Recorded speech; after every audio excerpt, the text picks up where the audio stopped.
Assalamualaikum warahmatullahi wabarakatuh. Selamat datang kembali. Hari ini kita mau ngobrolin sebuah cerita yang, wah jujur aja, pas saya baca, bikin merinding sekaligus hangat di hati. Iya, betul. Ceritanya dari Bogor tentang sebuah acara di masjid yang ini dia, seluruhnya diselenggarakan oleh dan untuk komunitas penyandang disabilitas netra. Hmm. Jadi tujuan kita sekarang ini adalah, yuk kita coba bedah bareng-bareng, ada apa sih di balik komunitas yang bisa sekuat ini? Gimana mereka bangun kekuatan spiritual, kemandirian, sampai rasa persaudaraan yang solid banget. Dan sumber yang kita punya ini, ya walaupun kelihatannya ringkas, tapi isinya padat banget. Ini kayak cuma puncak gunung esnya aja. Oh gitu ya? Iya. Di permukaan kita lihat ini laporan satu acara, tapi kalau kita gali, di bawahnya itu ada cerita besar tentang ketangguhan, tentang iman, dan soal inovasi sosial. Kita coba selam lebih dalam deh. Ja, coba Anda bayangin dulu suasananya. Boleh. Ini kejadiannya di Masjid Al-Muslimun, Bogor, hari Jumat 2 Januari 2026. Ada 57 penyandang disabilitas netra kumpul di sana. 57 ya? Wow. Betul, dan mereka bukan sekedar datang buat sholat, tapi untuk acara yang namanya Malam Bina Iman dan Takwa, atau ya mabit. Nah, istilah mabit ini sendiri udah jadi kunci kan? Ini bukan sekadar kumpul-kumpul atau nginep di masjid, Bukan, ya? bukan. Ini program yang terstruktur banget. Setiap katanya itu punya makna. Malam untuk introspeksi, bina itu kan artinya membangun, terus iman dan takwa. Jadi dari awal tujuannya jelas banget. Oh, oke. Ini sesi intensif buat ibaratnya ngecharge baterai spiritual mereka bareng-bareng. Dan yang bikin saya kaget, ini bukan acara yang, apa ya, dadakan gitu. Hmm, Di teksnya dibilang kalau Yayasan Tunanetra Mentari Hati ini ngadain mabit rutin tiap bulan. Dan yang lebih gila lagi, mereka nomaden, pindah-pindah masjid. Nah, itu dia. Model pindah-pindah ini strategi yang cerdas banget loh. Cerdasnya di mana tuh? Ada dua hal. Pertama, konsistensi. Tiap bulan kan? Itu artinya mereka membangun ritme. Sebuah kebiasaan spiritual yang kuat banget. Udah jadi gaya hidup komunitas. Iya, masuk akal. Kedua, dengan pindah-pindah, mereka itu aktif. Mereka ngenalin diri ke berbagai jamaah masjid di Bogor. Nggak pasif nunggu diundang, tapi proaktif jemput bola. Ini kan dakwah bilhal, dakwah lewat perbuatan, efektif sekali. Betul. Jadi duta buat komunitasnya sendiri ya. Nah, waktu saya baca detail kegiatannya, ada satu hal yang bikin saya, wah, kaget. Apa tuh? Saya kira acaranya ya isinya zikir, doa, kajian biasa. Tapi ternyata ada lomba berdakwah. Nah, Tunggu dulu, ini kan keren banget. Artinya mereka nggak diposisikan sebagai pendengar aja. justru mereka yang jadi pusat panggungnya. Itu dia. Ini benar-benar membalikan cara kita mandang acara kayak gini kan?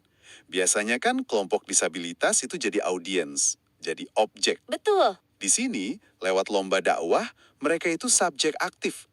Mereka yang punya pesan, mereka yang punya wawasan. Bahkan sampai disebut loh nama pemenangnya, Ibu Tati Nuryati.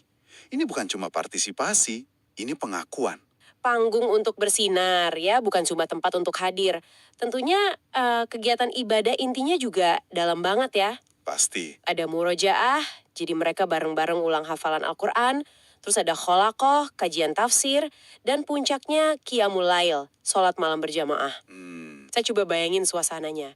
Tengah malam di masjid, hening, terus yang kedengeran cuma lantunan Al-Quran dari orang-orang yang hafal di luar kepala.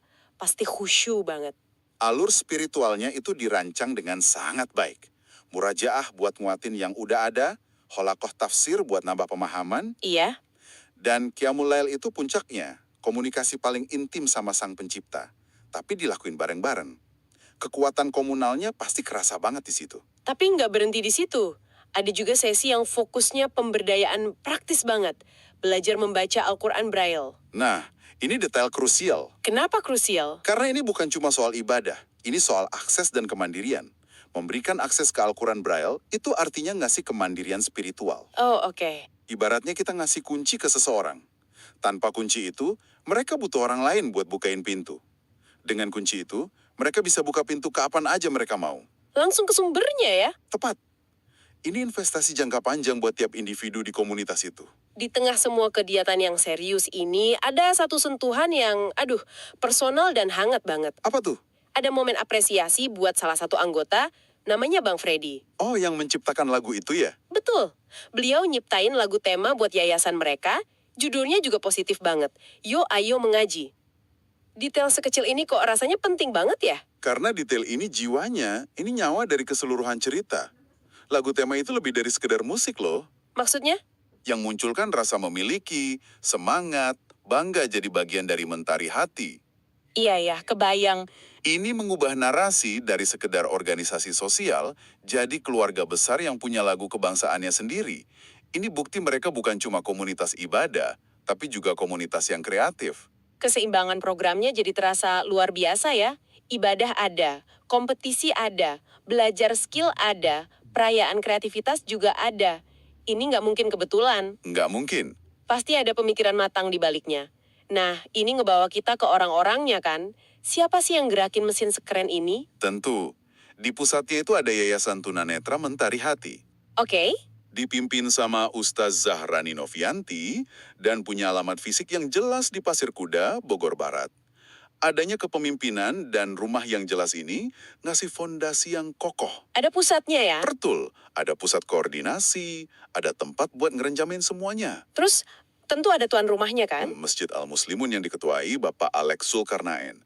Ada kutipan langsung dari beliau yang menurut saya kuat banget. Yang mana tuh? Beliau bilang, acara ini untuk menjalin ukhuwah Islamiyah dan jadi bukti bahwa masjid mereka ramah disabilitas dan terbuka bagi seluruh lapisan masyarakat. Nah, frasa ramah disabilitas itu sering jadi klise ya kan? Iya, paling cuma jalur landai doang. Persis, tapi yang dilakuin Masjid Al-Muslimun ini beda.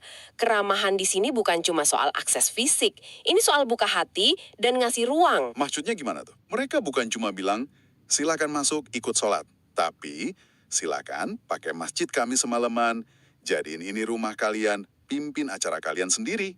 Wah, itu level kepercayaannya tinggi sekali. Inklusivitas yang aktif, bukan toleransi yang pasif. Jadikan tempat ini rumahmu, itu pas banget. Tapi yang paling bikin saya penasaran, dan mungkin ini inti kemandirian mereka, Nah, ini dia. gimana semua ini didanai? Rutin bulanan, pindah-pindah, kan butuh biaya. Dan disinilah kita nemuin jantung dari martabat komunitas ini. Teksnya ngejelasin sumber pendanaan mereka. Ya, ada infak dari masyarakat umum, wajar. Tapi, Tapi sumber utamanya justru dari dalam. ini bagian yang paling bikin saya merinding. Dana mereka dari hasil infak jasa pijat yang ditekuni para anggota. Sama dari hasil jualan keliling. Iya, Tunggu sebentar. Jadi mereka membiayai acara keagamaan mereka dari hasil kerja keras dan keahlian mereka sendiri. tepat sekali. Ini kan model yang beda banget dari yayasan pada umumnya. Signifikansinya apa nih? Wah, luar biasa besar. Ini menyentuh inti dari pemberdayaan. Coba bayangin bedanya. Gimana? Saat orang bayar Anda buat jasa pijat, itu pengakuan atas keahlian Anda. Transaksi profesional yang setara, martabat Anda terangkat. Kalau orang ngasih donasi, itu tindakan amal. Keduanya baik, tapi yang pertama itu ngebangun rasa percaya diri dan harga diri secara fundamental. Uang dari keringat sendiri ya? Betul, uang itu punya bobot dan nilai yang beda. Jadi, waktu mereka nyumbangin sebagian pendapatan itu ke yayasan, Mereka bukan cuma ngasih uang, mereka menginvestasikan hasil kerja keras mereka kembali ke pertumbuhan komoditas mereka sendiri. oh jadi muter gitu ya? Ini siklus pemberdayaan yang sehat dan kuat banget. Mereka kerja, mereka menghasilkan, mereka investasi pada diri sendiri. Mereka pemilik, kontributor, sekaligus penerima manfaat. Ini mematahkan citra ketergantungan. Jadi kalau kita tarik semua benang merahnya, ini bukan lagi sekedar cerita satu acara di satu malam ya. Jauh lebih dari itu. Ini kayak cetak biru, sebuah studi kasus gimana sebuah komunitas ngebangun ekosistem pendukungnya sendiri dari nol. Tepat. Mereka punya kepemimpinan, program yang seimbang, kemitraan strategis kayak sama masjid, dan yang paling dasar, mesin kemandirian finansial yang basisnya martabat kerja. Dan ini contoh simbiosis mutualisme yang sehat. Masjid Al-Muslimun itu nggak cuma ngebantu, tapi mereka diperkaya oleh kehadiran Yayasan Mentari Hati. Masjidnya jadi lebih hidup ya. Lebih hidup, lebih inklusif. Sebaliknya, yayasan nggak cuma minta ruang. Mereka bawa energi, program, dan inspirasi. Hubungan kemitraan yang setara. Kisah ini benar-benar ngebuka mata soal arti ramah disabilitas ya. Bukan cuma bangunan, tapi soal bangun jembatan. Bukan cuma ngasih akses, tapi ngasih panggung. Memberi suara. Betul. Dan merayakan kontribusi unik setiap orang, kayak Bang Freddy dengan lagunya itu. Dan kembali ke lagu Yo Ayo Mengaji itu, rasanya itu simbol yang sempurna buat semua ini. Kenapa tuh? Lagu itu lahir dari dalam, bukan dikasih dari luar. Lagunya ngerayain aktivitas inti mereka dengan cara yang gembira, bukan sedih atau minta belas kasihan.